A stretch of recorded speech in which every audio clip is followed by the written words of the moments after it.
El president de la Generalitat destaca el gran esforç inversor del govern al Baix Llobregat. Ho ha fet durant una visita a l'ampliació de més de 43.000 metres quadrats de l'Hospital Universitari de Bellvitge. Aquí, José Montilla ha recordat les dades reals d'aquesta inversió. S'ha constituït el biopol, s'han posat en marxa 9 centres d'assistència primària, 3 consultoris locals, 3 centres sociosanitaris, 5 centres de salut mental.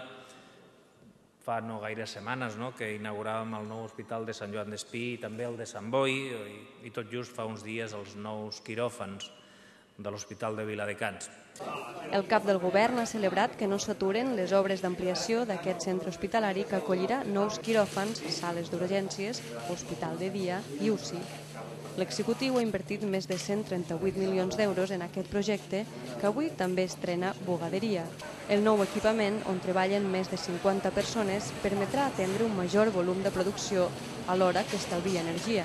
Amb equipaments com l'Hospital de Bellvitge i el Biopol, el Baix Llobregat s'ha convertit en un lloc de referència en l'àmbit de la recerca biomèdica.